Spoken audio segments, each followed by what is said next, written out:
Odu. Mına ошол медресенин бүтүрүүчүсү. Кече нике кыйган бир жерге барсак, бир врач тактыр экен. Өтө илимдүү, билимдүү сезип өзүн анан мага айтат: "Биз союз убагында жакшы эле. Бирөө түкүрүнбөйт эле, бирөө мусор таштабайт эле. Жанагы билет 5 тиын салып туруп троллейбустан" дейт. Анан бурап туруп бирле билет чыгарып айрып алат элең, экөөнү чыгарып алганга уятың жол бербейт эле, ыймандуу элек дейт. Мечит деле жок эле, молдо деле жок эле, сакал деле жок эле, башка деле жок эле. Эми сакалдан көп неме жок. Көчөнүн бардыгы бетин түк басып сакалы басып кеткендер. Медреседен көп неме жок, мечит андан бетер көп, жолу короңго мындан бетер көп, бирок сойкулар азайган жок, уурлар азайган жок, акмактар азайган жок. Көчөнүн бардыгы плас болуп кетти. Демек силердин ыйманыңар натыйжасы жок болуп атат деди. Кана, молдосу жок эле, азаны жок эле, мечит медресеси жок эле. СССР убагында бүтүндөй Кыргызстан боюнча 32 эле мечит болгон. 32 мечит болгон, анын бири Караколдогу мечит. Бирок ыймандуу болчук биз. Кана силердики дейт.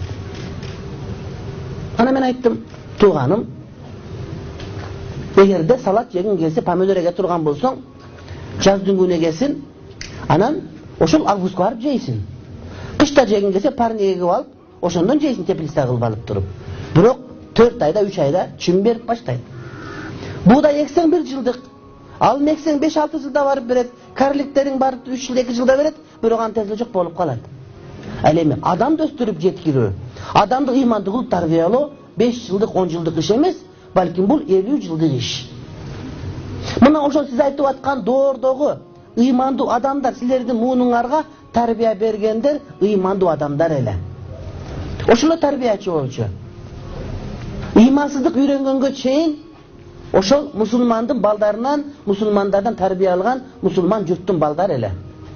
Сен балдарыңа тарбия бербе, сен өзүң тарбия бер.